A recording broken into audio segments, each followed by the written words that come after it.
አሜሪካ የሚታሰበውና ተግባሩ ሌላ። ወደ 5 ዓመት 16 ሰዓት ነው የሰራው። ለአሁን ወደ 2 ዓመት የሚያህል መኪና ላይ ተኝ 50-60 ልጅ አለኝ አሁን ሜሪላንድ ላይ። በጣም ትልቅ ፕሮጀክት እና ትልቅ ጸጋ ነው ለኮሚኒቲው ይዘህ የመጣው። ልጆቻችንን ከብዙ ክፉ ነገር አቅፎ የሚይዘው እንደዚህ አይነት ፕሮግራሞች ናቸው። ትልቁ ነገር አለባሌ ቦታ ላይ እንዳይሄዱ የሚከላከለው ብዙ ነው። ይህ ነገር መለመድ አለበት።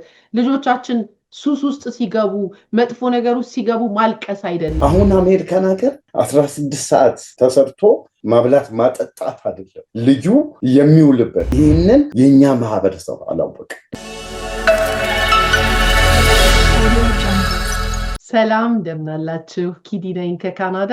ዛሬም በሌላ ዝግጅት ተመልሰናል። እንደምታውቁት የኛ የዩቲዩብ ቻናል በተለይ ደግሞ የኮሚኒቲ ስራዎች ላይ እጅግ በጣም ማተኮር ይወዳል። ከአገር ወተን ስንኖር ብዙ ማናቃቸው ነገሮች አሉ። እንደ ማህበረሰብ የጎዱንም ሳናቃቸው ደግሞ ሳንጠቀምም የቀረናቸው መረጃዎች አሉ። በዛ ዙሪያ የተለያዩ ባለሙያዎችን በማቅረብ ላይ እንገኛለን። ለዚህም ይህ ፕሮግራም ማህበረሰባችን ጋር እንዲደርስ በኢትዮጵያውያን በኤርትራውያን ኮሚኒቲ እንዲደርስ ላይክ እንድታደርጉት ስል በትህትና መጠየቅ ፈልጋለሁ። በዚህ አጋጣሚ ሳንጠይቃችሁ እንደገባችሁ ላይክ የምታደርጉትንም ማመስገን ፈልጋለሁ። ለቤታችን አዲስ የሆናችሁ በአጋጣሚ ይህንን ፕሮግራም ለመጀመሪያ ጊዜ የምታዩ እየተመለከታችሁ ደግሞ ሰብስክራይብ የማታደርጉ ሰብስክራይብ እንድታደርጉ መጋበዝ ፈልጋለሁኝ። እስከ መጨረሻ አብራችሁ እንድትቆዩ ጋበዝኩኝ። እንግዳችን ኤልያስ ስላየሁ ደስ ብሎኛል። ፍቃድህ ሆኖ አሁን እየሰራህ ያለኸውን በተለይ ደግሞ በኮሚኒቲያችን ዙሪያ ትልቅ አስተዋጽኦ በማድረግ ላይ ትገኛለህ እና በዛ ዙሪያ ለመነጋገር ፍቃድህ ሆኖ ስለተገኘ ላመሰግን እፈልጋለሁ። እንኳን ደህና መጣ። እኔም አመሰግናለሁ። ያው ይመጥናል ተብዬ ስለተጋበዝኩኝ እኔም በጣም አመሰግናለሁ። እንግዲህ መግቢያ ላይ እንዳልኩትኝም ብዙ ጊዜ ኢንፎርሜሽን ከማጣት ወይም ደግሞ ምን ማድረግ አዲስ ሀገር ስንመጣ ብዙ ነገር ግራም ያጋባን ነገር አለ። በዛው ደግሞ እኛ ባልተወለድንበት ሀገር ላይ ሌላ ልጆች ደግሞ ስናመጣ በሀገራችን እኛ ስናድግ በር ላይ ተጫውተን እንዳሁኑ ኮንዶሚኒየም ሳይኖር ነው የተወለድነው እና በር ላይ ተጫውተን ከትምህርት ቤት መተን በደንብ የተለያዩ እግር ኳስ፣ ዲሞ፣ የተለያየ ሱዚ እንግዲህ በእኛ አካባቢ በእኛ ሰፈር ተጫውተን ያደግነው። ያ ነገር ደግሞ ወደ አሜሪካን ሲመጣ ትንሽ የተለየ ነው። አንተም በዚህ ዙሪያ በሰፊው የምናነሳው ነገር አለ። በጣም ኢምፖርታንት እጅግ በጣም አስፈላጊ እንደሆነም ስለማምን ነው እና ከዛ በፊት ግን እስቲ ስለ ራስህ ስምህን ጨምረህ ኤልያስ ማን ነው የሚለውን ብታስተዋውቀን ደስ ይለኛል። ኤልያስ እንዳለ ነኝ ዋናው ስሜ። ግን ያው በአብዛኛውን በአገር ቤት የምታወቀው ኤልያስ ፕሮጀክት ነው። ኤልያስ ፕሮጀክት መገናኛ ከተባለ ነው የምታወቀው እና ኤልያስ ፕሮጀክት መገናኛ እንግዲህ የእግር ኳስ ማሰልጠኛ ነው ከፍቼ የነበረው። ህልሜን ይዤ በቃ የወሰንኩት የ10ኛ ክፍል ተማሪ ሆኜ ነው። ኤሌመንተሪ ሆኜ እየቧጠጥኩት ነበር ወደዛ እና 10ኛ ክፍል ስደርስ ግን ወስኜ ይህን ነገር መስራት አለብኝ ብዬ ነው እንትን ያደረኩት። አትሌቶቹ ናቸው ለእኔ መሰረቶቼ። አትሌቶቹ የዓለም ሻምፒዮን የኦሎምፒክ ሻምፒዮን ሲሆኑ እግር ኳሱ ግን ይሄንን እንትን አላደረገም ለአፍሪካ እና ይሄንን ባደርግ እንደዚህ አይነት ነገር የዓለም ሻምፒዮኖች የኦሎምፒክ ሻምፒዮኖች ይሆናሉ የሚል ይዤ ከ10ኛ ክፍል ተማሪነት ጀመርኩኝ። እንግዲህ እንደው 30 ዓመትም በላይ ሳይሆን አይቀርም እዚህ ስራ ላይ የተሰማራው። እጅግ በጣም አድርገን እናመሰግናለን። አውቃለሁኝ በጣም የራሱ የሆነ አካሄድ አለው፣ ሰፊ ታሪክ አለ ኤልያስ ፕሮጀክት። ከዛ ተነስተ ብዙ ፕሮፌሽናሎችንም እንዳወጣ ይታወቃልና ዛሬ ደግሞ ኤልያስ ፕሮጀክት መገናኛ ወደ አሜሪካን ሀገር ያዘዋወርከው ጉዳይ አለና ያንን እንመለከታለን። ግን ከዛ በፊት አንድ ሰው የእግር ኳስ አሰልጣኝ ሲባል መጀመሪያ ተጫዋች የሆነ ይመስለናል። ተጫዋች ሆኖ እድሜው ሲገፋ ወደ አሰልጣኝነት የሚሄድ ነው። ነገር ግን ያንተስ እንዴት ነው ባክግራውንድ? ተጫዋች ነበርክ ወይ?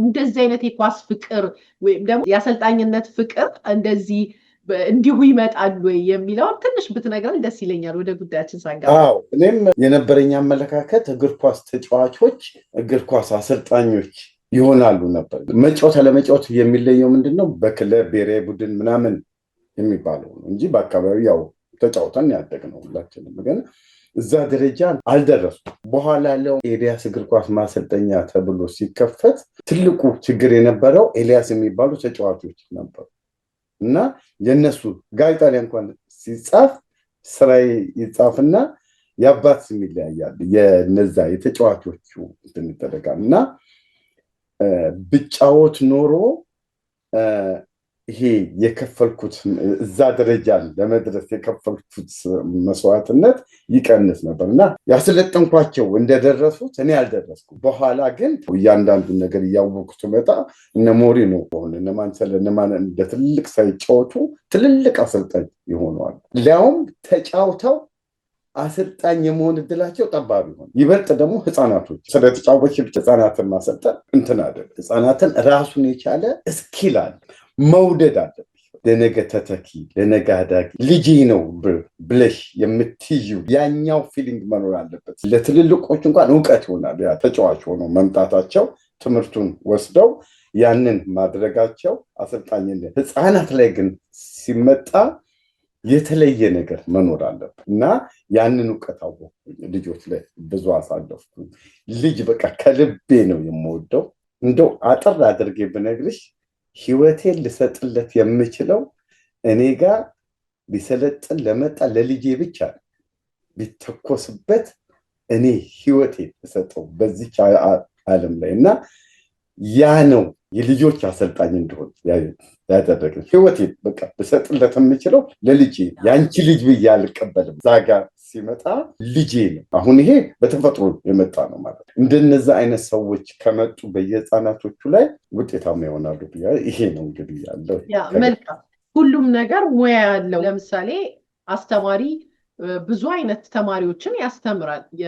ከዛ ውስጥ ወጥተው ዶክተር ይሆናሉ፣ ኢንጂነር ይሆናሉ። አስተማሪው ግን ኢንጂነር ስላልሆነ ኢንጂነር ማውጣት አይችልም እንደማለት ነው እኔ ተረዳሁና ራሱ ይሄ አንድ ሰው ኮች ሲሆን ግዴታ እግር ኳስ ተጫዋች መሆን እንደሌለበት ነው የተረዳሁት። አዲስ ነገር ነው ለእኔ እና በጣም አመሰግናለሁ። እስቲ ስለ ጉዳያችን እንግባና እንደነገርከን ኤልያስ ፕሮጀክት መገናኛ እንዴት ነው የመሰረትከው? ምን ነበር አላማ ያንን ስትመሰርተው? ከዛም ተነስተህ ደግሞ ወደ አሜሪካ የመጣኸው ከሱ ጋር የተያያዘ ነው ወይ? ስትመጣስ ያንኑ ነገር እሰራለሁ የሚል ህልም ነበረ ወይ? የመጀመሪያው እዛ ስከፍት እንዳልኩሽ ኦሎምፒክን፣ ዓለም ዋንጫን፣ የሯጮችን ቀንቼ ይሄን ደግሞ የልጆች ደግሞ እዛ ቦታ ላይ በኳስ መድረስ አለባቸው ብዬ ነው።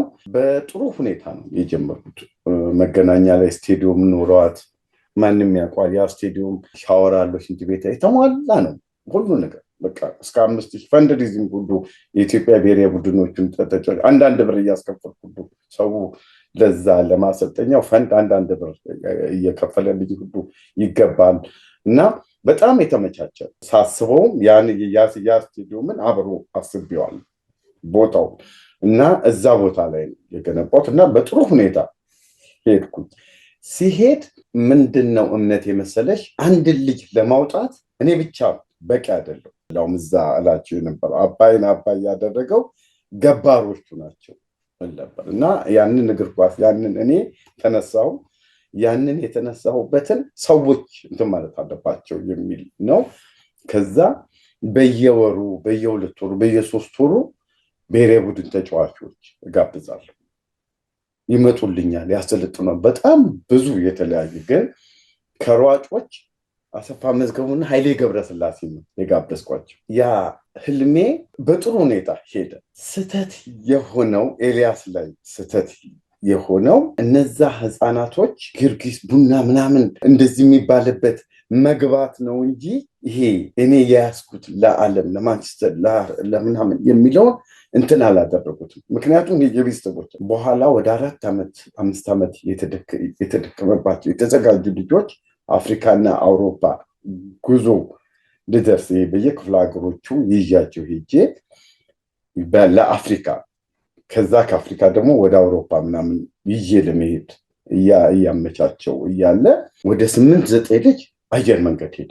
2-3ቱ አንዱ ቡና፣ አንዱ ጊዮርጊስ፣ አንዱ ባንክ። በቃ ልጆቹ ሄዱ እና ቁጭ ብዬ አስብ የልጆቹ ስተት አይደለም የኤልያስ ስህተት ነው። ኤልያስ በምንድን ነው የተሳሳተው? እነዛ ልጆች አየር መንገድ ገብተው የሚከፈላቸው 50 ብር የሚሆን 30 ብር የሚከፈላቸውን ወር ደርሶ ለእናታቸው ቡና ይዘውላት የሚሄዱትን ነው አይሽ የሚያግዟት እናታቸውን። ያንን እንትን አሳኩ፣ ልጆቹ አሳኩ። ጊዮርጊስ ገቡ፣ ቡና ገቡ። በቃ ቤተሰቦቻቸው እናቶቻቸው ይጠሩኝና ያመሰግኑኛል። አይሽ ትክክለኛው የልጆቹ እኔ እላይኛው ላይ ስላሰብኩ ነው። ከመካከል ግን አንዱ ልጅ እግር ኳስ ተጫዋች የነበረ ነው። የጭንቅላቱ ፍጥነት የሚገርምሽ ነው።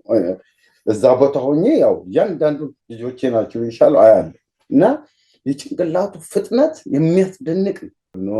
አንተ ኳስ ተጫዋች፣ አንተ ዳኛ ነው መሆን ያለበት ብዬ ስም አለኝ፣ ስም አግኝቻለሁ። ትልቅ ስም አለኝ። በዚህ እኔ ብቻ ነበርኩ እግር ኳስ እንዲህ አይነት የግል ከፍቼ እያስከፈልኩ እንዳልኩሽ በተመቻቸ ስቴዲዮም ላይ ስለነበረ ወሰድኩትና የዳኝነት ኮርስ አሰጥኩት። ራስን የሚወስድ ከዛ የዳኝነት ኮርስ ከወሰድኩት በኋላ እነ ሙልጌታ ከነፍሱን ይማሩን እነ ሙልጌታ ከበደን ትልልቅ ተጫዋቾች እነ ኤልያስ ጀዋር ትልልቅ ተጫዋቾች እነ ብሩክ እስጢፋኖስ በጣም ብዙዎቹ ማለት እንደ አሁን ሁሉንም መግለጽ የኢትዮጵያ ብሔራዊ ቡድን ለሁለት ተከፍለው ለዛ ለእግር ኳስ ማሰልጠኛ የገቢ ማስገኛ እዛው ስቴዲየም ያቺ ስቴዲየም እስከ 5000 ሰው ትይዛለች። መቀመጫ ሁሉ አለ መገናኛ እና አንዳንድ ብር የተከፈለ በሚገባበት ሰዓት ያንን ልጅ ዳኛ አደረኩ።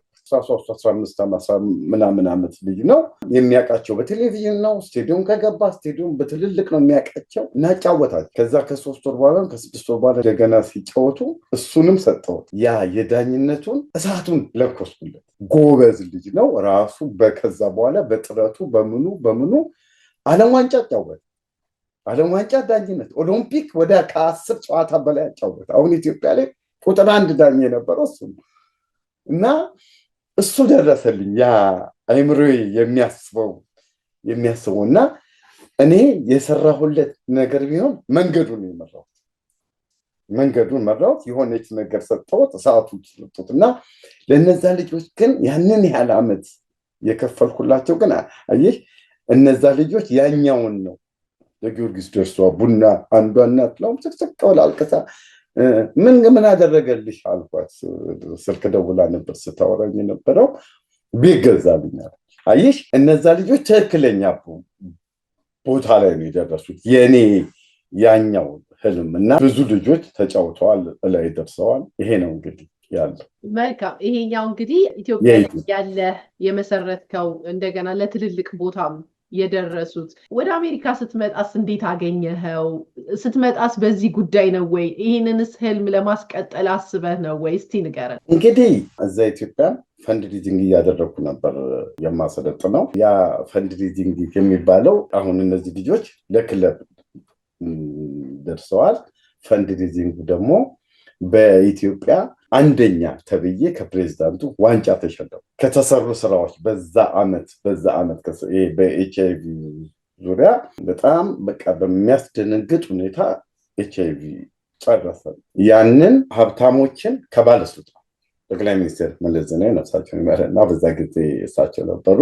በዚህ ደግሞ ሼክ አላሙዲ ነበሩ። እነሱ ሁለታችሁ ካፒቴን ሆነው ሀብታሙና ባለስልጣኖቹ ተጫውተው ይሄን ነገር እናንተ ናችሁ ወታችሁ እንትን ማድረግ አለባችሁ እና ህዝቡ በሚያስገርምሽ ሁኔታ በኋላ ላይም የሆነ ቦታ ተሰብስበን ለመጫወት በቃ ተዘጋጅተው እንዲሁም ይሄ የፍራቻ ነገር ህዝቡና መንግስት አልተገናኙም። በዚህ አይነት ሁኔታ እና እንዴት ያነሱ እኔም እንኳን ልወዳችሁ ባርኳቸው ለው ሳቁ ለው ምትሎች ግን ችግሩ ያ ችግር እናንተ የማህበረሰቡ ሰው ስለሆነ አሁን እኔ ባልወዳችሁም ለዛ ለችግር ግን ስለወጣችሁ ሁላችንም አክባሪያችሁም አፍቃሪያችሁም ነው። እኔ ካደረኩት እኔ ደግሞ ከዛ ከማህበረሰብ እና እዛ ስቴዲየም ሲገቡ ሁሉም አጨበጨበላቸው። እነሱ ግን ፈርተው የነበሩት እንሰደባለን ብለው ነበር እና ፖለቲከኞች ሆነው እንዲህ ስቴዲየሙ ስንገኝ ይሰሩ ግን አይደል። በእያንዳንዳችን ቤት የገባ ችግር ፖለቲካ እንትን አያደርግም።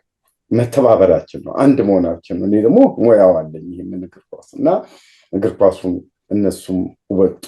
ማህበረሰቡ በሚያስገርም እነሱ አልገመቱትም፣ እኔ ገምቼው እና ባለስልጣኖች እና ያው የተወሰኑ ባለስልጣኖች እናንተም ባያገቡም ግን ብዙዎቹ ሚኒስትሮች ምኖች ተጫውተዋል። በዛ ስራ ላይ ከተሰሩ ስራዎች አንደኛ ተብዬ ዋንጫ ተሸለሙ ከፕሬዚዳንቱ። ስቴዲየሙም ያለው ሰው ይገባዋል እዛው ስቴዲየሙ ላይ ደግሞ ይገባኛል። በቃ ብዙ ዋጋ ወደ 2 ዓመት ምናምን ፈጅቶብኛል እነሱን ወደዚህ ማውጣት እና በዛ አይነት ሁኔታ ሆኜ የአውሮፓ አምባሳደር እና የአፍሪካ አምባሳደር ናቸውቻል እና አንዴ የእንግሊዝ አምባሳደር የነበረው ሲጠይቁት አይ እኔ የማደንቀው እኔ እሱን ነው ምናምን አለ ማለት ነው። እኔ እና በምን ምናምን ሲሉት ቋንቋ እንኳን ሳንግባባ እኛ ላይ ሜክ አደረገብን። የአውሮፓ አምባሳደርና የአፍሪካ አምባሳደርን አዲስ አበባ ስቴዲየም አጫወቷቸው እና በቃ ዝም ብሎ ገርሟቸው ያዩኛል ማለት ነው። እንግሊዝኛ አልችልም። አሁን ላይም አንቆረቁረዋለሁ እንትን የምባል አይደለሁም እና የዛኔ ግን አጫወቷቸው እና ያ ላይ አውጥቶ ነበር። ማህበረሰቡ ስለተቀበለኝ ነው። ማህበረሰቡ ደግሞ የተቀበለኝ ስራዬ ምናምን የለብኝም እና በዛ አይነት ሁኔታ ሆኜ ፖለቲካው መታኝ። ያ መቶኝ ኬንያ ነው ያረፍኩት። $100 የሚደንቅሽ ኬንያ ሆኜ ተቀምጬ አሁን እዚህ እንደምታሽ አውቀዋለሁ ይዛ በቃ የአንድ የህይወት አጋጣሚ። ምክንያቱም አጥፍቼ ሰርቄ ወንጅሌ ሰወዴ ምናምን አይደለሁም። እዛ ቦታ እንትን ያደረጉት 12 ዓመት ፈይቶብኝ አሜሪካ ለመድረስ። አሁን የላኩልሽ ኢሜል ኪንግ ኤልያስ 2 ቁጥር ነው የሚለው እና ልክ ኬንያ ላይ ሳርፍ ኪንግ ኤልያስ 2 ቁጥር ነው። ኪንግ ኤልያስ 1 ቁጥር ነበርኩኝ ኢትዮጵያ። አሁን ደግሞ ኪንግ ኤልያስ 2 ቁጥር ነኝ ብዬ ለራሴ ሰጠሁት። ከኬንያ 12 ዓመት ያረገጥኩት ሀገር የለም። በሜክሲኮ አሜሪካ ገባ። አሜሪካ ስገባ ይዤ የመጣው ጥናቶችን እንደምሰራ አሜሪካ ስገባ ሌላ ነው። ሌላ ማለት እንዴት ነው? ወረቀት ማግኘት አለብሽ። ወረቀት ደግሞ ካገኘሽ ይሄ የስራውን ለመክፈት ገንዘብ ይፈልግ እና ወደ 5 ዓመት 16 ሰዓት ነው የሰራሁት። 16 ሰዓት ነው የሰራሁት። ሊያውም ወደ 2 ዓመት የሚያህል መኪና ላይ ተኝቻለሁ። ከዛ በኋላ ተመቻች ገንዘብ ያስኩኝ ነገሮችን ተናደረቁ። ከዛ ሜዳ ተከራይቼ ወደ 4700 አካባቢ ነው ለ4 ወር ተከራየው። ኢንዶር ተከራየው በነፃ ሰልጡን። በቃ መልካም ወዳጆች አገኘሁ። አሁን እንዳልኩሽ ናና አሌክስ የሚባል አሰልጣኝ አለ። እሱም እንደዛ በቃ ትግል ጫኔ ያለ አሁን ያሉ ደግሞ አሰልጣኞች አሉ። ንግድ ማነዳት አሉ። በቃ በጣም መልካም የሆኑ ሰዎች በቃ አብረውኝ እንትን አደረጓል አይደል? እንዴት እሱ ይሄን እየሰራ ነው ያው እንደሚሆን አውቃለሁ። ወደዚህ አለ አይደል? አውቃለሁ። ምንድነው ምንድነው የተወሰነ እንትን ታሳያለሽ፣ አንቺነት ታሳያለሽ እንጂ መከፈል እንዳለበት እንኳን አሜሪካ ኢትዮጵያ ማስከፍዬ ነው ያሰለጠ ኮች ጥላሁን። በቃ አረ ነገር አይሆንም። አሁን ድረስ ያሰለጠ ህፃናቶቹን አሰልጥኖልኝ ባለፈው ዓመት ሻምፒዮን ሆኗል። አሁንም በዚህ ዓመት ሻምፒዮን ሆኗል። አረ እንደዚህ አይሆንም እያለ ግን እኔ መመከር ሰው አይደለም። በቃ መከረ የ16 ሰዓት መኪና ላይ የተኛሁት ምናምን ለሌላ ነገር አይደለም ያደረኩት። ይሄን ለመስራት አለቃ ነበረኝ፣ አንድ ነጭ አለቃ። this is not Africa is America ነው። አንተ እስካሁን ድረስ ያለው አፍሪካ ነው። በቃ ህፃናቶች ይመጣሉ ተጫወቱ ደስ ብሎኝ ሄጄ እዛ ስሰራ አረባ ከምናምን ይደኛልና ከመቀፍሉ እና ተቋቋመ። 1 ዓመት 2ኛ 3ኛ ዓመት ላይ በቃ መልክ ያለ እና መከፈል አለበት መዋጮ አለበት ተባለ። ሁሉም በቃ አሁን ሌላ ነገር አልሰራም። ራሳቸው እንትን አድርገው ሜሪላንድ ሊያው ቆሞ ይሄው እንግዲህ ቨርጂኒያ ተከፈተና አሁን በእንግዲህ በዓለም ላይ የማፈቅረው ስራ ጀምሬዋለሁ። በጣም ደስ ይላል። ለዚህም እንኳን ደስ አለ፣ እንኳን ለዚህ ያበቃ። በጣም ትልቅ ደረጃ እንዲበቃም ምኞታችንም ነው። አንተም ጠንካራ ሰው ነህ። ብዙ መስዋዕትነት አንተ ለሚወዱት ነገር የሚያደርጉት ነገር እንደ መስዋዕትነት አይደለም የሚያየው። ያ ሰው መስዋዕት መሆኑን የሚያውቀው ካጠገቡ ከዙሪያው ያለ ሰው ነው። ብዙ አይነት ነገር ያስከፍልሃል። ያንን 16 ሰዓት መኪና ላይ ያደርክ አለቃ እስኪታዘብህ ሰርተህ ያጠራቀምከውን ገንዘብ ወስደህ አንተ በነፃ ያንን ስታደርገው ፓሽንህ ነው፣ የምትወደው ነገር ነው። ያንን ማየቱ ያስደስትሃል። የሰው ልጅ ደግሞ በዚህ ዓለም ላይ ውዱ ነገር ደስታ ነው። ስለዚህ ያንን ደስታ የሰው ልጅ ቢያገባ ቢበላ ምን ቢል መጨረሻው ላይ ምንድነው? ለመደሰት ነው። ከዛ የዘለለ አይደለም መቋጫው። ስለሚያስደስት ነው የምናረጋቸው እነዚህ ነገሮች ሁሉና አንተም እንዲሁ አባክነኸዋል ብዬ አላስብም። ለምን ከዚህ በኋላ ደግሞ ክፍያው የሚመጣበት ሁኔታ አለ በብዙ ነገር። እነሱም ሲናገሩ ጊቭ ሰርቪስ ዊል ፔይ ዩ ባክ ነው የሚሉት አይደል? ሰርቪስ ትሰጣለህ፣ ከዛ ሰርቪሱ ራሱ እየከፈለክ ይመጣል። እና እዛ ቦታ ላይ ያለ ይመስለኛል። ለምን የወላጆችንም ምስክርነት የላክልኝንም አዳምጬዋለሁ። በጣም እንደሚደሰቱ አሁን ያለህን ትንሽ ድክመት ተናግረዋል። በደንብ ማስከፈል አለበት፣ ዋጋ በደንብ እንትን ማለት አለበት፣ ለሚያደርገው ነገር ዋጋ መስጠት አለበት። እሱ ብቻ ነው ቅሬታ። ለምን ማደግ ስላለበት በደንብ መጎልበት ስላለበት። በአንድ ሰው አቅም ከሆነ ይሄድና ይደክማል፣ ይወድቃል። ለምን ግዴታ ስለሆነ ፋይናንሻል ስትሮንግ ያልሆነ ነገር ለመቀጠል ይከብዳል። እና አንተም ወደዛ እየተንደረደርክ እየተረዳህ ያለህበት ለምን ከአንተም በላይ ወላጆች ያንን ጥቅሙን ስላዩት ለልጆቻቸው እና አሜሪካን ሀገርና ኢትዮጵያን ልጆችን በማሰልጠን ላይ ትገኛለህ እና አሁንም የመሰረትከውን የስፖርት አካዳሚ በተወሰነ መልኩ ትነግረኛለህ። ወደ ጥያቄ ከመግባቴ በፊት እንዴት ነው ሬጅስተር የሚያደርጉት? አካባቢው የት ነው? አድራሻው የት ነው? ስንት ልጆች አሉ የሚሰለጥኑ? እሱን ቤዚክ ነገር ሬጅስተር ለማድረግ ሰው ምን ማወቅ አለበት የሚለውን ንገረን እና ከዛ በዝርዝር ስለ ልጆቹ ስለ ሁኔታው ጥቅሙን እናነሳለን። ኪድስ ጎል ሶከር አካዳሚ ዌብሳይት አለው። የኪድስ ጎል ሶከር አካዳሚ ሲል ውስጥ ሬጅስተር አለው። ይሄንን 3 ወር እና የሚቀጥለውን 3 ወር ሬጅስተር የሚከፈትበት ነው። ሜሪላንድ አሁን ሲልቨር ስፕሪንግ አካባቢ ያለ ነው። ዌትን ነው አሁን በዚህ በክረምት ኢንዶር የምንሰጠው። ሌላው ግን በኪድስ ጎል ሶከር አካዳሚ ሆኖ ቨርጂኒያ ይሄም አለ እዛ ውስጥ የተቀመጠ አለ አድራሻ። እሱ ኢንዶር ነው፣ ወደ ቻሪቲ አካባቢ ነው ያለው እና ይሄ አንዳንድ ቀን ነው ስልጠና የሚሰጥበት። ኢንዶር አይገኝም ብዙ እንደ አውትዶሩ 2-3 ቀን ማድረግ አይቻልም። እና የሚደረገው ምንድነው? ኢንዶሩን ሜሪላንድ ላሉ ቅዳሜ፣ ቨርጂኒያ ላሉ እሁድ ይለማመዱና ማክሰኞና ሐሙስ ትምህርት ይሰጣቸው። እንደዚህ በዙም አሁን አንዱ ልጅ የጠየቀኝ ሚድፊልድ ነህ ሲባል what is the meaning of ሚድፊልድ ያውቃል እንግሊዝኛውን ግን ምንድን? ስለዚህ አሁን ሚድፊልድ የሚለውን እኛ በዚህ በ3 ወር ትምህርት እንሰጠዋለን። ተከላካይ ማለት ይሄ ነው፣ በረኛ ማለት ይሄ ነው፣ ኮርና ኳስ ሲገኝ እንደዚህ ነው፣ ሚድፊልድ ስትሆን ይሄ ነው፣ ሚድፊልድ ማለት ይሄ ነው፣ አጥቂ ማለት ይሄ ነው፣ እንደዚህ ነው። ያ ትምህርቱ ይሰጣል። ይሄን 3 ወር ትምህርት እንሰጣቸውና 3 ወሩ ሲያልቅ ቴስት እናደርጋለን ያንን ያስተማሩ እና ይሄ 3 ወሩ ሲያልቅ በሳምንት 3 ቀን ውጭ እንወጣለን ማለት ነው።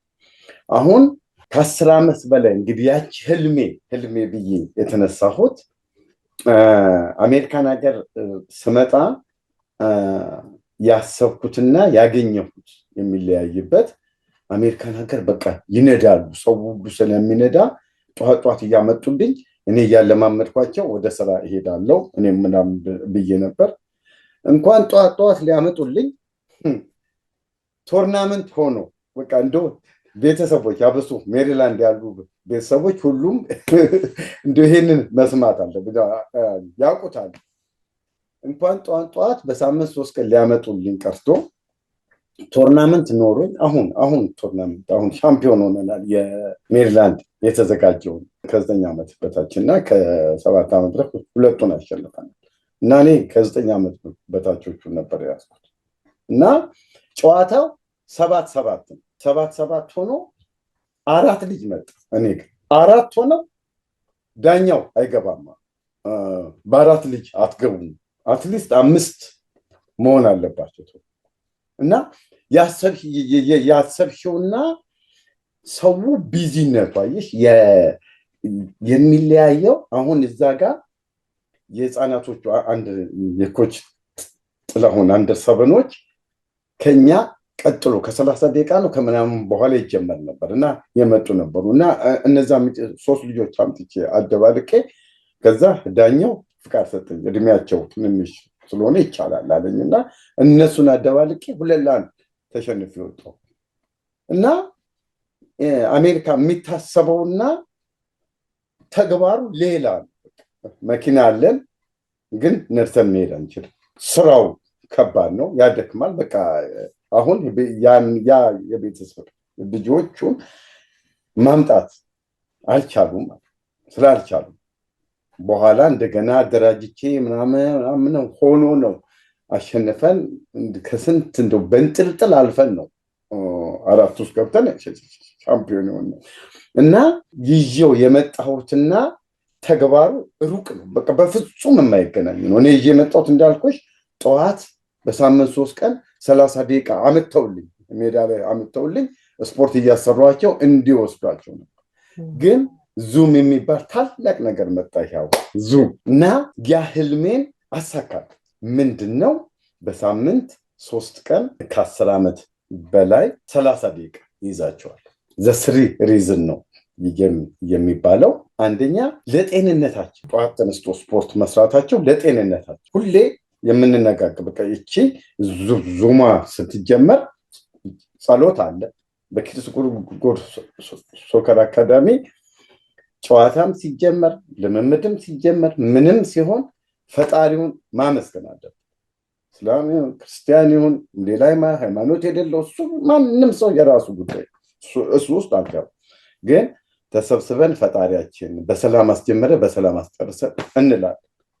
ይሄ የኪድስ ጎድ ሶከር አካዳሚ የማይታጠፍ የማይወላወል አላ በቃ የለም። በቃ ይሄን ካላደረግን ያው ህፃናቶች አሉ ኮች ጸሎት እኮ አላደረግንም ይሉኛል ማለት ነው። አንዴ ለውም ውድድር ላይ ሆነን እንደዚህ ጸሎት እያደረግን አሸንፈን እንድንወጣ 5 ጎል 20 ጎል አግብተን እንድናሸንፍ አሜን አሉ። የምንድነው የምታሸንፈውና የምትወጣው ምናምን አልኩና እንደገና ና ብያቸው ያው የሀገር ቤት አሰልጣኝ የአሜሪካ ና ብያቸው እንደገና በፈጣሪያችን መጀመሪያ ሰላም አውጣንበት ምናምን ብሎ እናቷ ለካ እየቀረጸች ነበር እና ፈጣሪያችን በሰላም አስጀመረ በሰላም አስወጣን። ይሄ የማይታጠፍ አሁን እኔ ሃይማኖት አለኝ እንትና ምናምን አይደለም። በቃ ይሄ የልጆቹ ሰላም ተጀምሮ እና ጠዋት የመጀመሪያው ለጤንነታችን ይሉሻል። ለምንድን ነው ጠዋት የምንነሳው? ለጤንነታችን ይላሉ። ሁለተኛ ሲባል ኢንጆይ ልናደርግ ይሉሻል፣ ልንዝናና ጠዋት ያቺ 30 ደቂቃ። ሶስተኛውና የመጨረሻው ፕሮፌሽናል ፕሌየር ለመሆን እነዚህ 3ቱ ነገሮች ልምምድ ያቺ የጠዋቷ ልምምድ ስትጀመርና ስታልቅ የምትደረግ ግን ያው የጸሎቱ ፕሮግራም የጸሎቱ ግን የትኛውም ሰው ሲጀመርም ሲያልቅም ይጸልያል እና የኪድስ ጎድ ሶከር አካዳሚ ከማንም አካል የሚለይበት የመጀመሪያው ፈጣሪውን የሚያውቅ ህፃን ልጅ የሚመጣ ፈጣሪውን ያወቀ እንደሆነ ቤተሰቡን ማንንም ሰው አክባሪ በቃ ትክክለኛ ይሆናል የሚል እምነት አለን። ሁለተኛው ደግሞ ለጤንነቱ የሚሰራ ጤናማ ቀልጣፋ የሆነ ልጅ። ሶስተኛ ሊዝናና ነው። የመጨረሻው ደግሞ ፕሮፌሽናል ፕሌየር ያ ህልም አለ እና ይሄን ይዘን ነው አሁን እኔ ይሄንን እየተነሳሁትን በጣም ብዙ ወዳጆች በጣም ብዙ አጋጆች እንዳልኩሽ ያ በአምላክ ተሰማ ኢንተርናሽናል ዳኛ ሲደርስ እኔ መንገዱን መራሁት እንጂ ብዙ ሰዎች ናቸው የተሳተፉት። አሁን እነዛ የኢትዮጵያ ብሔራዊ ቡድን ተጫዋቾች እዛ ቦታ ሲጫወቱ እሱ እዛ ገብቶ ባይዳኝ ኖሮ ያቺ የዳኝነቷ ክብሪቷ አትጫርለትም ነበር አይደል? እነዛ ሁሉ እንትኖች አስተዋጽኦ አድርገውለታል ለሱ። ደግሞም ሲጫወቱለት ኮንፊደንሱን ጭረውለት ከዛ በኋላ የእሱ ድካምና ልፋት በጣም ጎበዝ ልጅ በቃ በድካም በልፋት የሚያምን ነው። ደረሰ። አሁንም እዚህኛው ላይ እዚህም ሀገር ባለው ሁኔታ ብዙ ሰዎች አሁን ኢትዮጵያ ብሔራዊ ቡድን ተጫዋቾች የነበሩ እነ ተካበ ዘውዴ፣ ሙሉጌታ ወልደየስ፣ ዳኛቸው ደምሴ እየመጡ ያግዙኝ።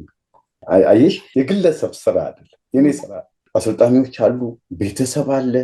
ይሄ የማናችንም ጉዳይ፣ በቃ ህፃናቶቹ ጉዳይ የማናችንም ደግሞ የሚያደርገው ለጤንነታቸው ልጆቹ ሊዝናኑ ነው፣ መዝናናት አለባቸው። ፕሮፌሽናልም ልዩ ታለንት ያላቸው ልጆች አሉ።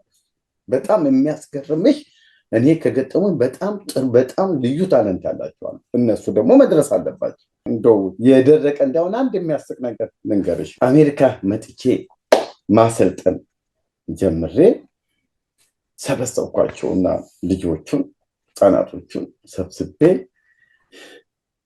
መከርኳቸው። እንደዚህ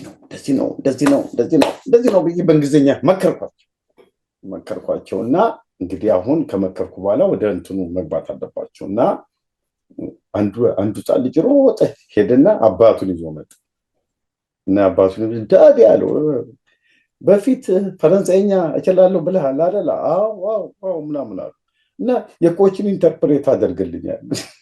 እንግሊዘኛ ፈረንሳይኛ ነው መሰለኝ። አንቆረቆርኩላቸው። እኔ አሁን በቃ እንግሊዘኛ ሰብስቤ መከርኳቸው እና ሮጥ ሄዶ አባቱ ኮች እንትን በለው ንገረው፣ እሱ ኢንተርፕሬት እኔ ፈረንሳይኛ እንግሊዝኛ እኮ የተናገርኩት እሱ ፈረንሳይኛ እኮ አዳመጠው። እዚህ ሀገር እኮ ህፃን ልጅ አይመታም አለ እና እኔ አንቆረቆርኩላቸው ብዬ እኮ የመከርኳቸው እኮ ነው አለ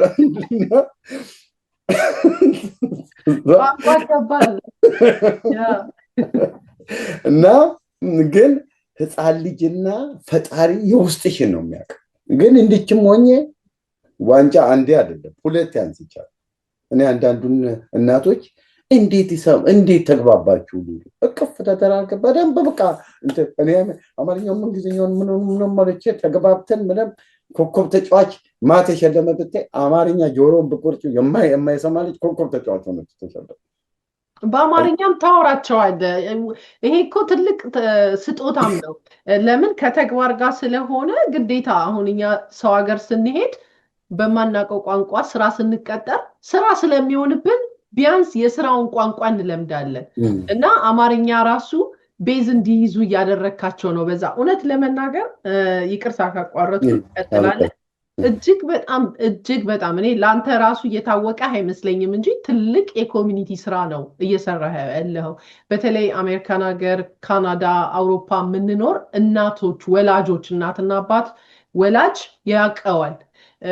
አንተን በዙሪያ በሜሪላንድ እና አካባቢ ያሉ የሀበሻው የኤርትራው ኮሚኒቲው አንተ ስላለሃቸው በጣም እድለኞች ናቸው ብዬ ነው የማስበው። ለምን ብዙዎቻችን እንደዚህ አይነት ልጆቻችንን የት እናስገባቸው?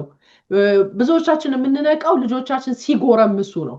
ልክ ቲኔጀር ሆነው መሄጃ ሲያጡ ምን ሲሉ በቃ የሆነ ቦታ ላይ ቢሎንግ እንዲያደርጉ እንፈልጋለን። ለምን የዚህ ሀገር ልጆች በጣም የሚቸገሩት አንተም በቅደም ተከተል ጠቅሰህልናል። ለምሳሌ ክብደት መጨመር፣ ኦቢሲቲ፣ ቤት ውስጥ ስልክ ላይ በጣም በመቀመጥ ከዛ በመቀጠል ደግሞ ከጭንቀት ያዝናናቸዋል አልክ። ስትረስ ውስጥ ይገባሉ ልጆች። እዚህ ሀገር በጣም የምንቸገረው እንደ ወላጅም መናገር ይቻላል የምናየውም ነገር ነው። ብዙ እንግዶችን በዚህ ዙሪያ ላይ አቅርቤ ያለው ልጆቻቸው ድራግ ውስጥ ገና በ13 በ14 ዓመት የገቡባቸው ጋንግ ውስጥ የገቡባቸው ተደጋጋሚ የተለያዩ እንግዳዎችም ወላጆችም እንግዶች ሆነው ያውቃሉ። በተደጋጋሚ ቦርድ መሆን፣ ይሄ የሚሰሩትን ማጣት፣ ድብርት ውስጥ መግባትና ይሄ እንደ ላይክ የሚሰሩት የሌላቸው ቦርድ በትክክል እንግዲህ የሚገልጸው ነገር እና እንደሱ ውስጥ አሁን ይላሉ ልጆች በጣም የተለመደ ቦርድ ማማ ቦርድ ይላሉ።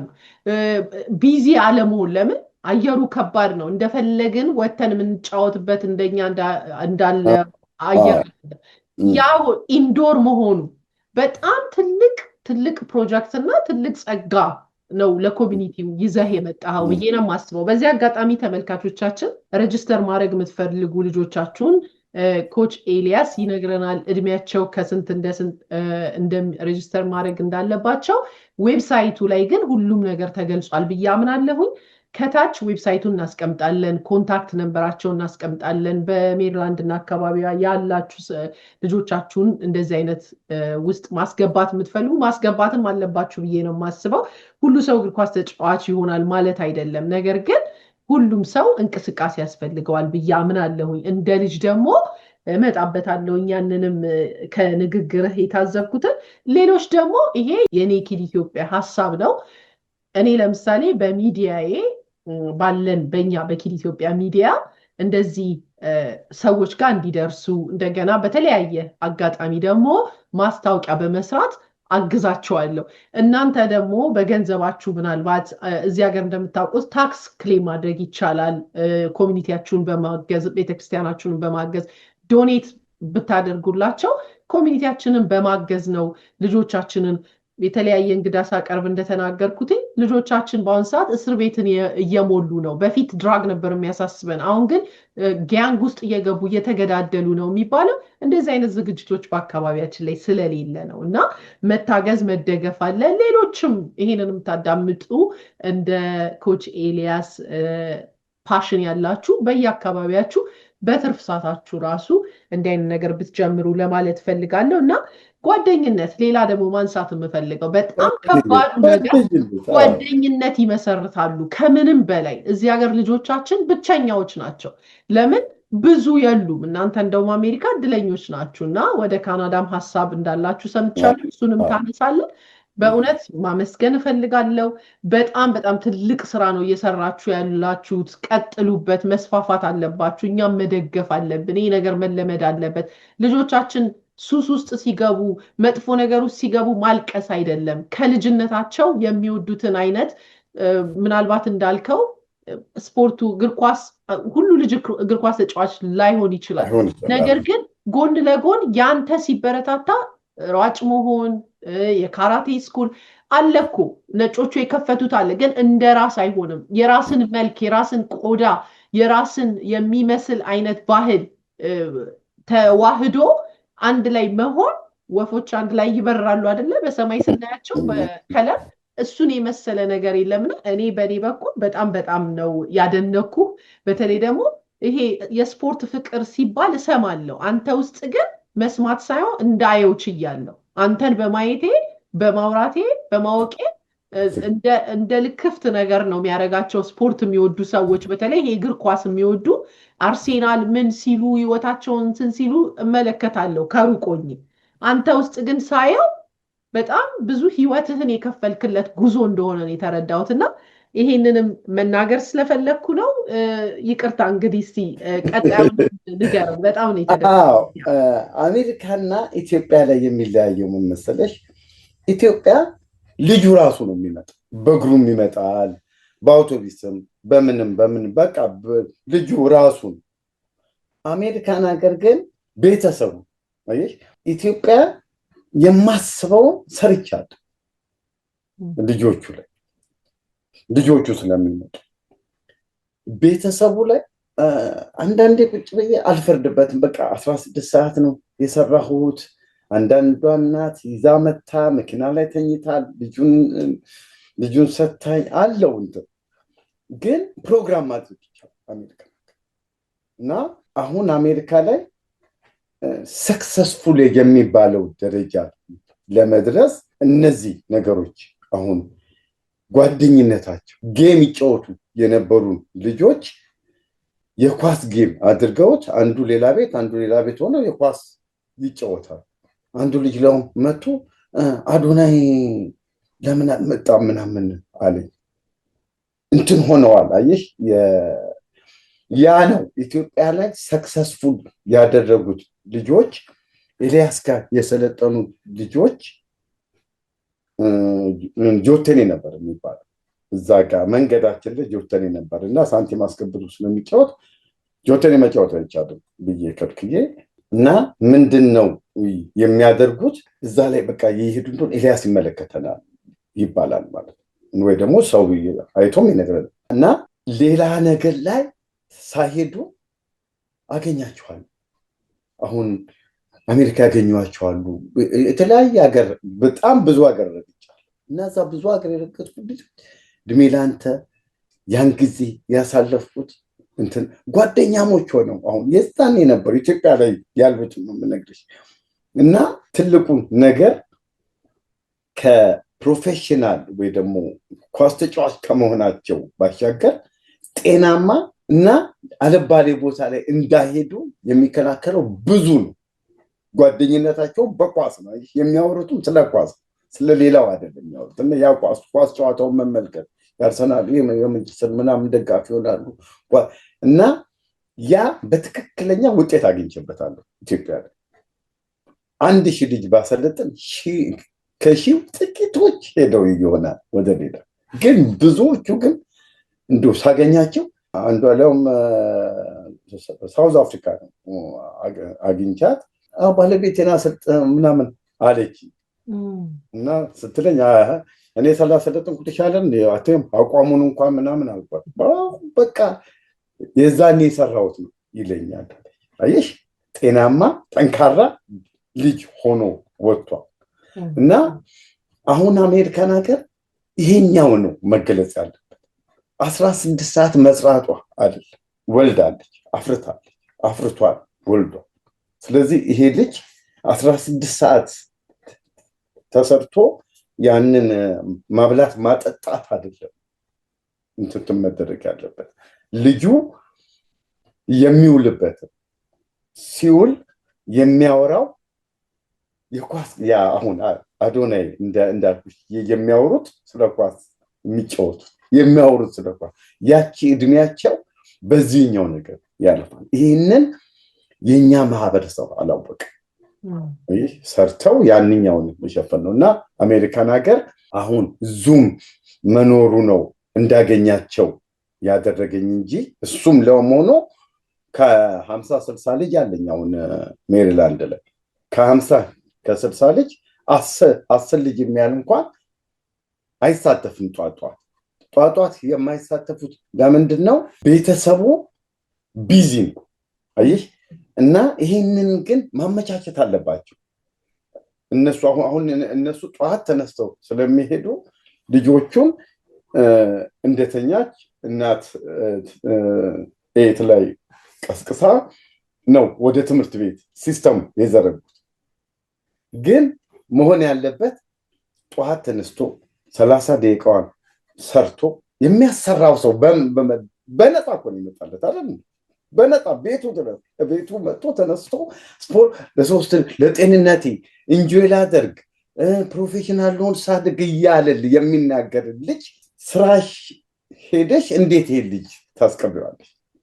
አየሽ አሁን የሚለያየው ኢትዮጵያ ራሱ ልጁ ራሱ ነው የሚሳተፍ።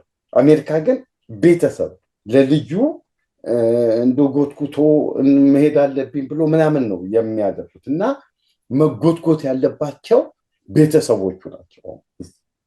እኔ ቤተሰብ ላይ አልከፈሉም ይሄኛውን ፓርት ወይ ደግሞ አልገባቸው። ጓደኝነት የሚያፈሩት ጤንነታቸው የሚጠበቅበት የሚዝናኑበት ይሄ ያልሻቸው ነገሮች በጠቅላላ እንደው ምንም ወጪ ሳያወጡ 50 ብር አሁን በወር ከፍሎ ለአንድ ሕፃን ልጅ ይሄ 6 ስልጠና ውስጥ ገብቶ $1 $2 አይሆንም በሰዓት እንኳን ሊከፍለኝ የሚችል በዛ ላይ የሚያፈቅራቸው እንደ አባት እንደምን ሆኖ የሚይዛቸው ሰው ላለበት ቦታ ላይ ሺህ ብር ብትከፊ አይደል?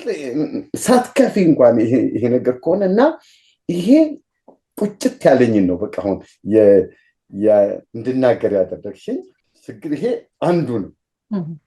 ሁለተኛው ፓርት ኢትዮጵያም እዚህም ሀገር አሁን 3 ዓመት ሆነኝ እንግዲህ መደበኛ ስልጠና የጀመርኩት።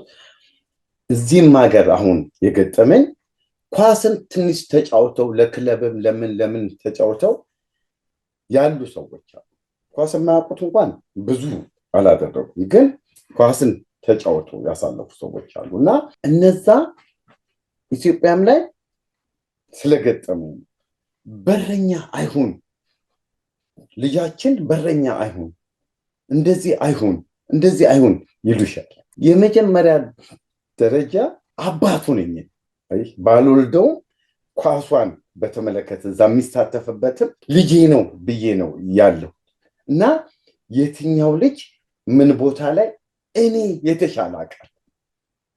ያ ጥንት ስለተጫወተ ኳስ ስላሳለፈ ምናምን እናቃለን ባዮች ማለት የበለጠ አባቶች ናቸው። ይሄ እናቃለን ባዮች እዚህም ሀገር አሁን ይሄ ነው የገጠመ ውስጤ ላይ ሆኖ በጣም ስለሚያንገበግበኝ ምሳሌ ብጠቅስልሽ አንዱ ሕፃን ልጅ ለህፃናቶቹ ለቢ ቡድን በረኛ አደረገ። እሱ በረኛ ከሆነ ልጆች ሁሉ ደስ ይላቸዋል። አባቱ ጦርነት ነው። ልጄን በረኛ እያስገባ በቃ መጥቶ በዚህም ሲያወራ ልጆቹ እሱ ከመጣ በቃ በረኛ መጣ በቃ አይገባብን ይላሉ። እሱም ደስ ብሎት በቃ የሲ አሰልጣኞች የነሱ ትልልቆቹ አሰልጣኞች ለምነው ደግሞ እንደገና እዛ ላይ ያጫውቱት ለምነው እኮ ተለምኖ አሁን ይሄ ልጅ ልዩ ታለንት አለው ማለት ነው። አየሽ አይደል? እዛ ጋር እኛ ቡድን እሱ በረኛ ከሆነና እንደዚህ የሚፈለግ ከሆነ የሲ ቡድን ደግሞ አሰልጣኝ እኔን በቃ አንዱ ጨዋታችን አንድ እንዳይሆን አድርግልን ተነጋገር አንተ ተብሎ የዚህ ቡድን ሲያልቅ ተፍ አድርገውት እዛ ቡድን እያስገቡ አባቱ ጦርነት አንድ አባት ነገርኩሽ እንጂ ብዙ አባቶች ትልቁ ችግሮች አባቶቹ እናቃለን አያውቁም። ማወቅ ማለት ልጁ በረኛም ይሁን ተከላካይም ይሁን አጥቂም ይሁን ዳኛም ይሁን እንደዛ ልጅ ያ ልጅ እኮ በዛ ጊዜ ተጫዋች ካልሆንኩ ብሎ እንትን ብሎ ነበር፣ በእኛ ቋንቋ ተብቶ ነበር። ግን አቅም የለውም። እኔ ስለነበርኩኝ አባቱ እኔ ነበርኩ እዛ ቦታ ላይ አቅም ስለሌለው ሄደ። በኋላ ነው አድጎ ነው አየሽ። አሁንም ይሄ ልጅ አባቱ እኛ ያንን ነገር አይተን የምንመራው ነገር አባቱን እኛ ልጁ አባቱ ነው፣ ልጃችን ነው አየሽ። ኦሎምፒክ ደርሶ ዓለም ዋንጫ ደርሶ ምናምን ብለን የምናስብበት እና አባት ኳስ ስለተጫወተ ኳስ ስላደረገ እንዲህ ነው ትልቁ ኳስ ተጫውተው ያሳለፉ ሰዎች ኳስ ተጫወቱ ብለሽ ለክለብ ላይ ደርሶ ይችላል። ግን ኳስን የሚያውቁ አባቶች ለኛ ለስልጠና ትልቅ በሽታችን ናቸው፣ ትልቅ ችግሮቻችን ናቸው። አጥቂ አድርገው ተከላካይ እንደዚህ አድርገው መጀመሪያ ደረጃ ይመልከቱ። እስቲ ስፓኒሾቹን ይመልከቱ፣ ነጮቹን ይመልከቱ። ይሰጡና መደገፍ ብቻ ትክክለኛው ነገር ይሄ ነው። ያ ከሆነ አየሽ እኛ አይተን ወደሚሆነው ነገር እንመጣለን። የኛ ግን አስገባው አስወጣው እንትናን እንዳያርገው ምናምን እና ይሄ ከኛ ማህበረሰብ በእኛ በእግር ኳስ በህፃናቶች ስልጠና ትልቁ ችግራችን ይሄ ነው።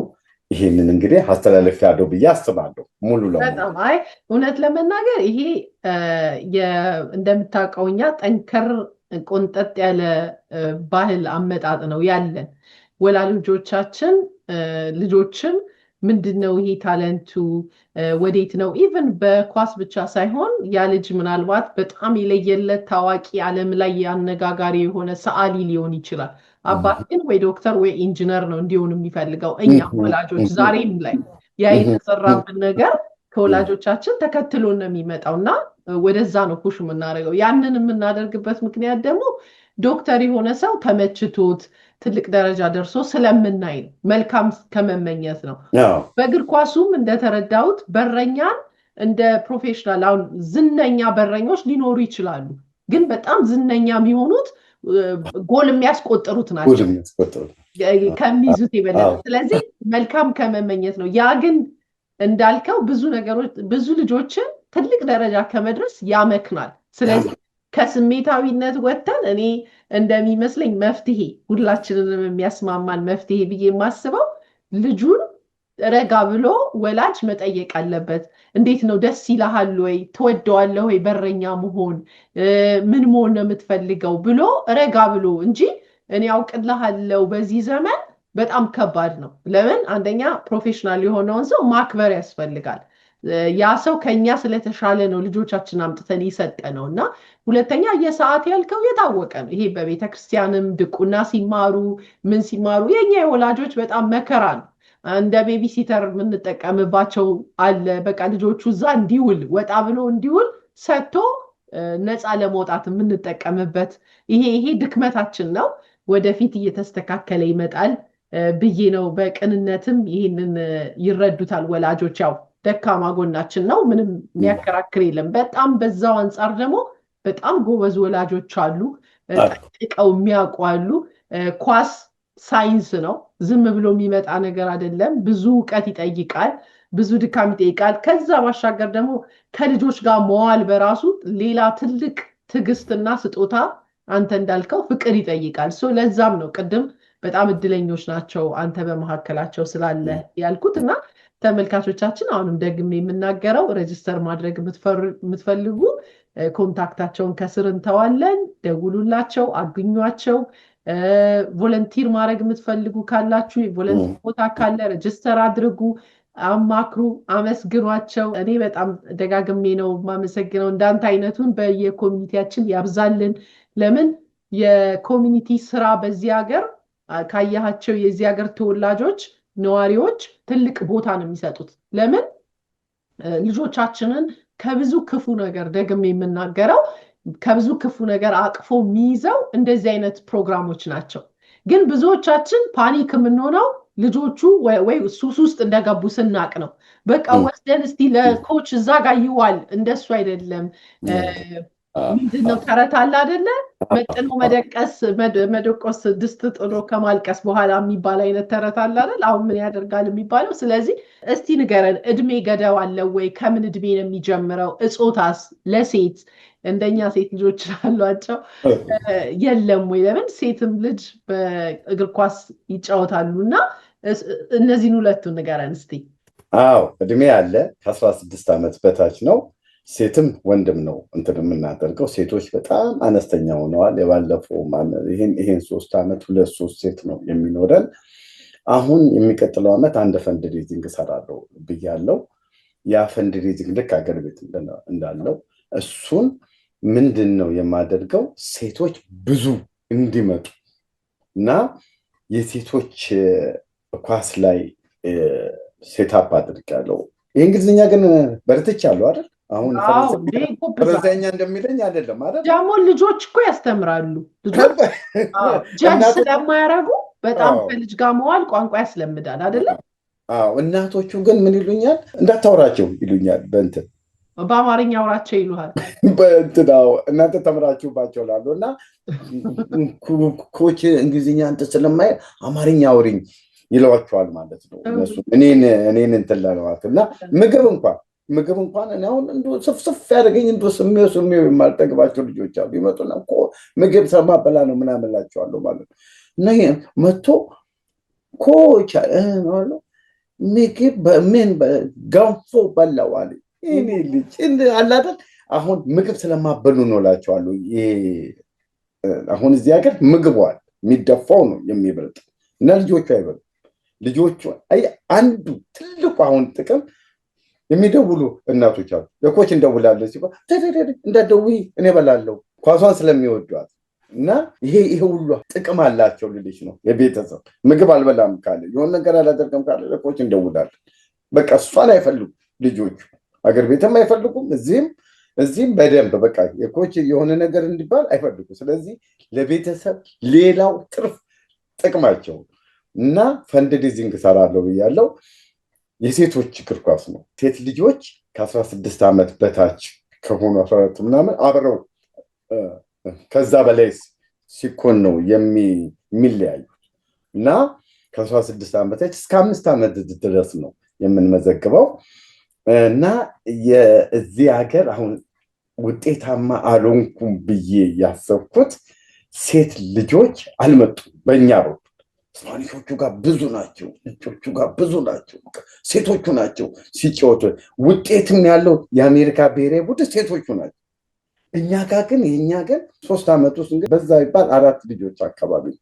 እና ይሄ የሰርቼ አልተዋጣልኝም ብዬ የሚቆጨኝ ይሄኛው ፓርት ነው። ግን 2026 ሴቶቹን አስወጣለሁ ብዬ በቃ እርግጠኛ ሆኜ ነው ያለሁት። አስወጣለሁ ደግሞ አንቺም ላገኝ በእርግጠኝነት ይሄንን አሁን የኪድ ኢትዮጵያን ፕሮግራም የሚከታተሉ እናቶች በአዲስ ዓመት ልጆቻቸውን ያስመዘግባሉ። እግር ኳስ ሩጫ አለው ላይ ኳሷን እንትን ለማለት ይሯሯጣሉ። ብዙ ፊዚካል በተለይ አሁን የዚህ ሀገር ልጆች ዲሲፕሊን እንዲሆኑ ያደርጋል ባህሪያቸውን። ምግብ ራሱ አሁን እናንተ እንዳልከው አንዱ ትልቁ ችግር እሺ ብለው ልጆች ምግብ አይበሉም። አሁን ግን ለስፖርቱ ለጤናቸው የሚስማማ ነገር መርጠው እስከ መብላት ይደርሳሉና ምንም ጥርጥር የለኝም ሰው ጋር አለመድረሳችሁ ነው ወደኋላ የቀረው የሴቶቹ ብዬ ነው እንጂ ይሄንን ኢንፎርሜሽን የሚያገኙ ኢትዮጵያውያኖች በደስታ ነው። ሊያውም እንደዚህ አፎርደብል የሆነ ኮሚኒቲው በተለያየ ሊደግፈው ይገባል፣ ዶኔት ሊደረግ ይገባል። ፈንድሬዚንግ ሲዘጋጅ በደንብ እዚህ መተህ በዓለም ላይ ያሉ አቅም ያላቸው ሰዎች ሁሉ ሊያግዙ ይገባል፣ እኛንም ጨምሮ ማለት ነው የምፈልገው። አሰልጣኝ ኤልያስ ደስ የሚል ቆይታ ነበረን። ይሄ መጀመሪያችን ነው። ያንተ ግን ከጀርባ ከስደትህ ጀምሮ በጣም የሚያስተምር ታሪክ እንዳለው እንዲሁ ፊል አረገዋለሁ።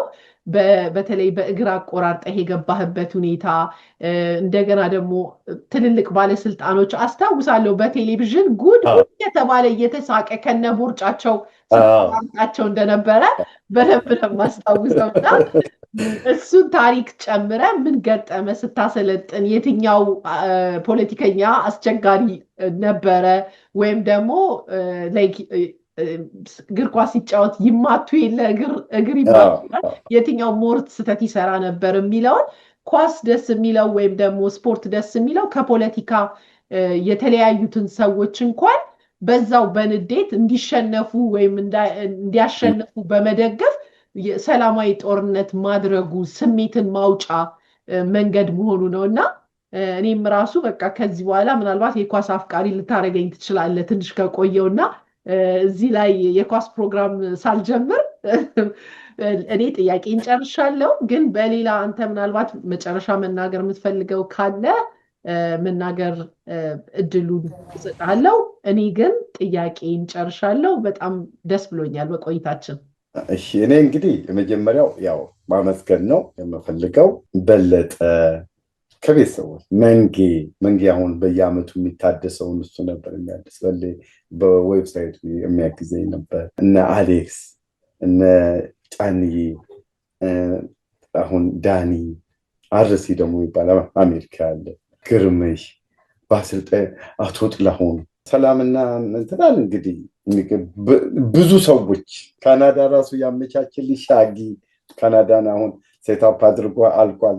ሌሎችም ሰዎች የዘነጋኋችሁ እንግዲህ ይቅርታ፣ ሁላችሁንም ግን አመሰግናለሁ። ለዚህ ደረጃ እንዲደርስ ያደረጉ ብዙ ሰዎች ናቸው።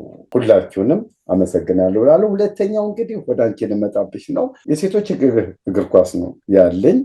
የሴቶች እግር ኳስ በረኛና ሪጎሬ ነው የሚመታው። እንደው ሪጎሬ እንኳን ባትመቺ የገባ ጎል ከመረብ ውስጥ ታወጫለሽ እና በረኛዋን ሆነሽ ያ ሴቶችን ወደ ሜዳ ለማምጣት ነው አሁን የመጀመሪያው ፈንድሬዚንግ የምሰራው። ያኔ እኔ ደግሞ በክብር ጋብዝሻለሁ፣ በረኛ ልትሆኝ ማለት ነው። እንግዲህ ይግባ ያይሽ አሁን ከመረቡ አያልፍም አይደለም፣ ቢገባ እንኳን ከመረቡ ስለማያልፍ ከመረቡ አውጥቶ መስጠት ይቻላልና እንግዲህ አንቺ ደግሞ በረኛ የዛ የፈንድሬዚንጉ ያ ፈንድሬዚንግ እንዳልኩሽ የመጀመሪያው ከገንዘቡ ባሻገር ሴት ልጆችን ወደ ሜዳ ወደዚህ አሁን ወንዶቹ እንግዲህ 60 ልጅ ቢኖረኝ 58ቱ ወንድ 2 ናቸው ሴቶች። አግባብ አይደለም አይደል? አትሊስት 10 መሆን ነበረባቸው። ስላልተሰራበት ነው እንጂ ይመጣሉ። እና አሁን እዚህ ጠዋቱ ላይ አንድ ሴት አለች፣ የጠዋቱ ላይ የምትነሳ አለች። እና አሁን ግን ይሄን ፕሮግራም የሚከታተሉ እንግዲህ ይመጣሉ ብዬ አስባለሁ። የበለጠ ደግሞ አንቺ እና ሌሎች ጥቂት ሰዎች የምጋብዛቸው ሰዎች አሉ እዛ ፕሮግራም ላይ። ያኔ ደግሞ ስለ ሴቶች የሚሰለጥኑበትን የሚሳተፉበትን እንሰራ ካምፔን ነው የሚደረገው አይደል? ካምፔን ነው። በተጨማሪ ያው ለእኔ ብለህ ነው ስሙን ያላነሳኸው፣ እኔ እንዳመሰግን ብለህ አውቃለሁኝ። ወደዚህ ፕሮግራም እንድትመጣ ያደረገ መኮንንን ማመስገን እፈልጋለሁ። እሱንም በተጨማሪ አንተንና ተመልካቾቼን ወክዬ በጣም ደስ የሚል ቆይታ ነበረን። ያላነሳቸው ብዙ ሰዎች ያላመሰገናቸውም ሰው ካሜራ ላይ ሲቀርብ ብዙ ድንግርግር ያው አፉ በሉት ለማለት ፈልጋለሁ። እና ሁላችሁም በጣም በዚህ ዙሪያ ላይ በጣም የተባበራችሁት ልጆቻችሁን ኦን ታይም በማምጣት ጨምሮ ትዕግስት አድርጋችሁ ሁሉ ወላጆች ሁላችሁንም ጨምረን በዛሬው ፕሮግራም ማመስገን እንፈልጋለን።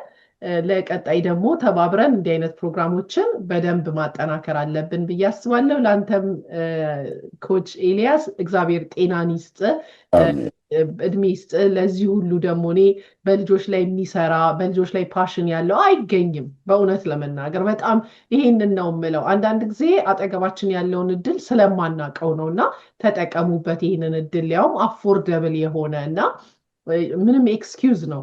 ብዙዎቻችን ይደክመናል እንደዚህ ይለናል፣ ግን እመኑኝ ልጆቹ ችግር ውስጥ ሲገቡ ከዛ በላይ ነው እንቅልፍ የምታጡት፣ ከዛ በላይ ነው ጤና የምታጡት፣ ከዛ በላይ ነው ጠዋት እየተነሳችሁ በሪሃብ ሴንተር የምትንከራተቱት። ስለዚህ ያንን አስባችሁ ቀድማችሁ ብትነቁ ነው የሚሻለው።